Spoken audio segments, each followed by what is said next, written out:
Fala galera, beleza? Aqui é o Wagner Rambo do WR Kits Channel e este é mais um vídeo de engenharia eletrônica, nossa clássica videoaula de sexta.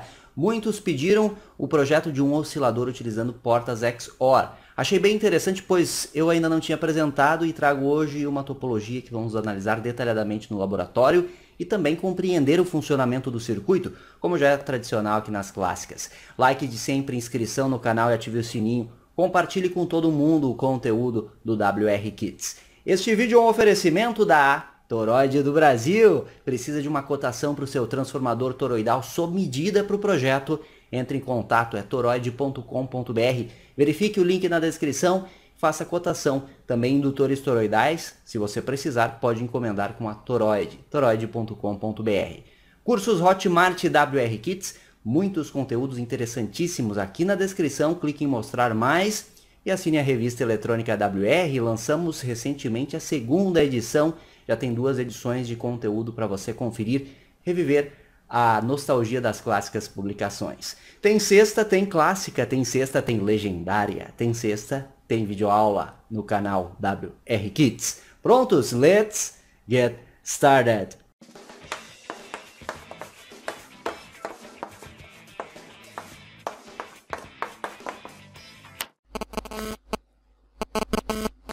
A topologia básica do nosso oscilador é esta que você vê aqui. Eu não estou utilizando portas XOR por enquanto, mas você já vai entender. É importante termos este circuito em mente para compreender como o oscilador funciona. Eu vou explicar agora para você. Então você já percebeu que temos 2 portas aqui. Este inversor aqui que simplesmente é um buffer, tá certo? Aqui nós vamos ter o nosso clock neste nó. E aqui eu tenho o clock invertido por este inversor aqui, que ele faz um buffer no meu sinal. E aqui embaixo eu tenho um buffer comum, que não inverte o nível lógico. Então prestem bem atenção. Ligando o circuito, inicialmente nós temos o capacitor descarregado. Então você vai perceber o seguinte, este tipo de oscilador, a sacada para gerar a oscilação sempre está na carga e descarga de um capacitor. Já perceberam isso? Então sempre analise do ponto de vista do capacitor, aí você consegue compreender. Então inicio com o capacitor descarregado. Aqui eu terei um nível lógico 0 e aqui eu terei 1. Perfeito? Com isso, o capacitor se carrega através deste resistor de cima aqui. Ele começa a se carregar. Tá certo? Ao mesmo tempo, eu tenho um outro resistor aqui embaixo que vai atrasar a tensão na entrada deste buffer aqui. À medida que o capacitor for se carregando, eu terei uma tensão crescendo neste nó, que é a entrada do buffer. Aqui eu vou representar aproximadamente como a carga do capacitor, mas na prática você vai ver que é um sinal um pouco diferente, sinal com comportamento analógico, só que um pouco diferente deste, mas aqui para nível didático eu represento assim. Até que a disciplina estática deste buffer vai reconhecer um nível lógico alto.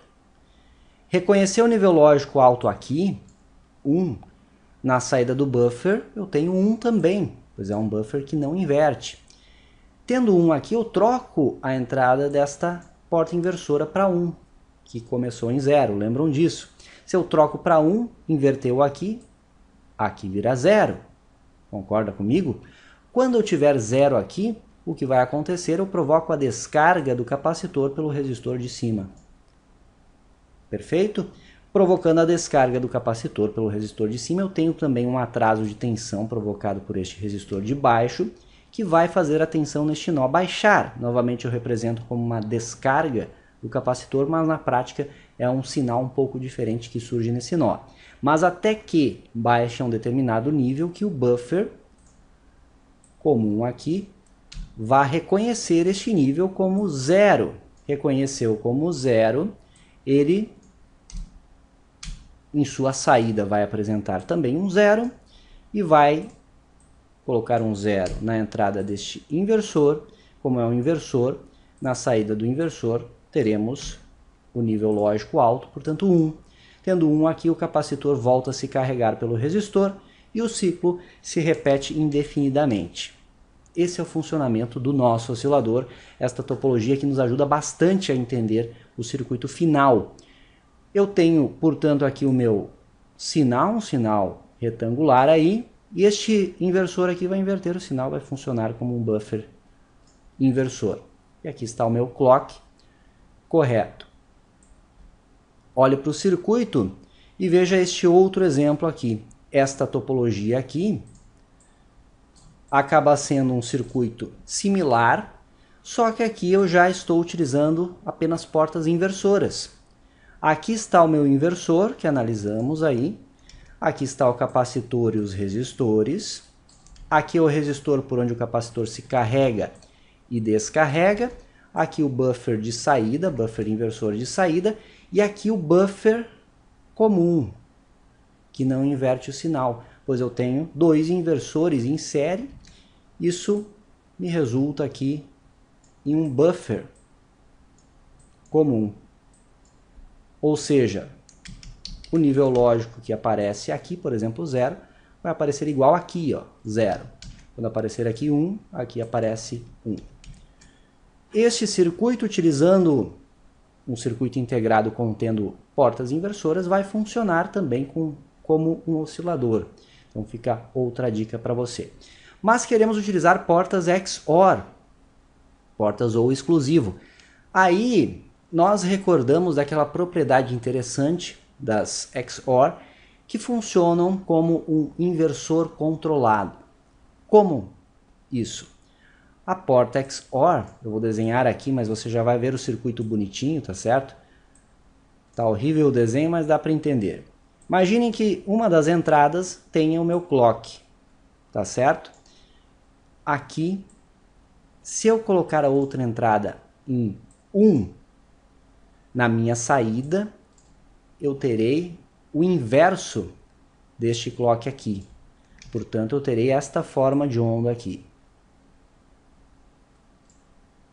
Perfeito? Perceba o seguinte, colocando 1 nessa entrada da XOR, esta outra entrada em conjunto com a saída se comportam como um circuito inversor. Colocando, por outro lado, 0 na outra entrada da porta XOR, depois analisando a tabela verdade dela, se você quiser, vai ficar ainda mais claro, mas colocando 0 aqui, o que eu terei na minha saída é uma cópia deste sinal da outra entrada. Portanto, ele se comportará como um buffer comum, colocando 0. Por isso que dizemos que as portas XOR são inversores controlados, que eu consigo digitalmente determinar se ela vai ser um buffer comum, o que entra na outra entrada sai exatamente igual, ou um inversor, o que entra sai ao contrário na saída. Por isso, eu apresento o oscilador final para vocês, que é este circuito interessantíssimo aqui. Utiliza 4 portas XOR, todas elas estão configuradas com uma das entradas em VCC, no caso aqui vai ser 12 volts a nossa alimentação, portanto eu posso enxergar aqui tem um inversor, tá certo? Dessa entrada para essa saída é um inversor, dessa entrada para essa saída é um inversor, o mesmo aqui, entrada para essa saída é aquele inversor onde fizemos a análise inicial, pode enxergar assim, e dessa entrada para essa saída eu tenho outro inversor. Mas por que utilizar portas XOR ao invés de inversores? Esta configuração, além de me permitir um controle do circuito, onde eu posso, a partir do nível lógico, poderia ter um estímulo de outro circuito digital e simplesmente alterar a configuração das portas digitalmente, consequentemente eu atuo na fase do sinal, por exemplo, no buffer de saída eu poderia atuar na fase do sinal, 0,180, eu tenho a vantagem de ter um funcionamento bufferizado de cada uma das portas lógicas envolvidas no oscilador. Interessante isso, pois todas elas estão direto com uma das entradas AVCC, aqui também.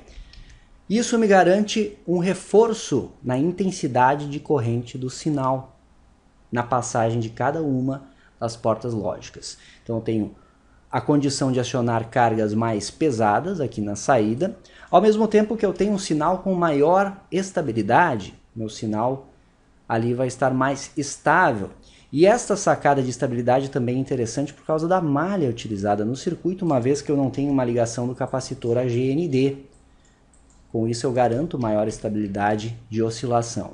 Então podemos medir a tensão sobre o capacitor utilizando o recurso de matemática do osciloscópio. Vamos fazer na prática isso. E teremos a clássica curva de carga e descarga do capacitor, tensão no capacitor. E aqui eu terei, aqui neste nó e neste nó aqui eu terei sinais completamente analógicos operando no circuito. Perfeito? O diagrama esquemático final do circuito está aqui, ó. PDF para download aqui embaixo, clique em mostrar mais para baixar. Eu utilizei o 4030, um circuito integrado CMOS que contém 4 portas XOR em um único encapsulamento, perfeito para nossa aplicação. 4030 admite alimentações aí até uns 15 volts. Se você quiser forçar um pouquinho mais, pode ir até uns 18, mas também pode trabalhar em 5 volts se você quiser. Capacitor de 100 picofarad, esse resistor de carga e descarga 82K e este aqui de atraso 47K. Veja que com estes componentes eu vou obter aproximadamente 50 kHz na frequência de oscilação. Você pode, na prática, testar os valores diferentes aqui. Por exemplo, você quer um oscilador de 100 kHz. Baixe este capacitor para uns 47 picofarad e veja se aproxima. Ajuste fino no resistor, por exemplo. Pode até utilizar um trimpote multivoltas, caso você deseje, para ter um ajuste fino de oscilação. Então, muitos projetos da eletrônica você pode realizar de forma prática mesmo, obter os valores empiricamente, tá certo? Ainda, capacitor de 100 nano, entre os terminais de alimentação, 14 e 7, que serve como decoupling para o circuito integrado, desacoplamento, para evitar e minimizar ruídos espúrios de alta frequência, os spikes que conhecemos. E aqui a minha saída de clock neste buffer final. Daí a explicação, bem interessante, eletrônica analógica em conjunto com a digital, mais alguns recursos extra para você aprender e aplicar em projetos e mais um oscilador que funciona muito bem, você vai ver agora na prática. Venha comigo!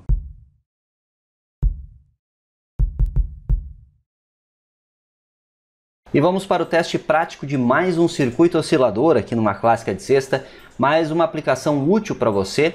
E como sabemos, os osciladores têm muitas aplicações e este circuito é bem simples e tem uma estabilidade boa, como você verá logo mais no osciloscópio. Está aqui o nosso 4030 que tem as portas XOR, 4 delas em único encapsulamento, e os demais componentes externos que são basicamente estes dois resistores e este capacitor, que gera a frequência de oscilação do circuito, e mais o capacitor de desacoplamento do circuito integrado, aqui este de 100 nanofarad. E aí nós vamos verificar diversos pontos do circuito através das pontas de prova do osciloscópio aqui, por exemplo, a tensão sobre o capacitor, carga e descarga, que neste caso temos que utilizar a matemática do osciloscópio, fazendo a subtração dos dois canais, uma vez que o capacitor não está referenciado ao GND do circuito, como já verificamos na análise teórica do projeto. Aqui está a nossa saída, e aí vamos fazendo as medidas, verificando frequência, rise time, fall time, duty cycle, entre outros parâmetros relevantes em um circuito oscilador. Vamos alimentar com 12 volts da fonte de bancada. Vamos configurá-la e aí faremos os testes na tela do instrumento. Está aí nossa fonte de bancada, eu vou utilizar o canal 1 dela e vou configurar para 12 volts. Lembrando que como é um circuito integrado CMOS, nós podemos alimentar o oscilador com 5 volts, 6, 9, 10, 12, até cerca de 18 volts é possível, mas o ideal é ficar no máximo em uns 15 volts, conforme o fabricante sugere. Limitar a corrente aqui em apenas 100 mA, o consumo do circuito é baixíssimo, e vamos já liberar a saída aqui. Já estou alimentando o sistema e você pode observar que o consumo é de 5 mA, então bastante baixo mesmo. Isso já é também uma característica dos circuitos integrados da família CMOS.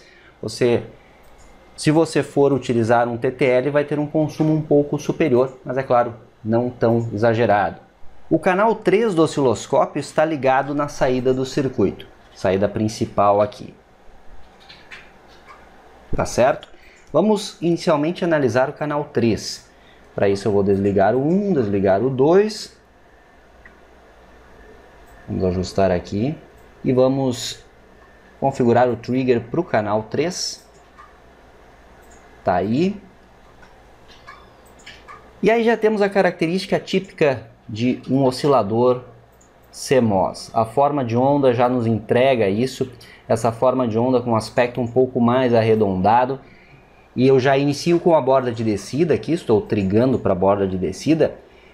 Nesta suavização do sinal, na descida do sinal, nós conseguimos já verificar que é um circuito integrado CMOS utilizado. Eu não precisaria nem ver ele no circuito, compreendeu?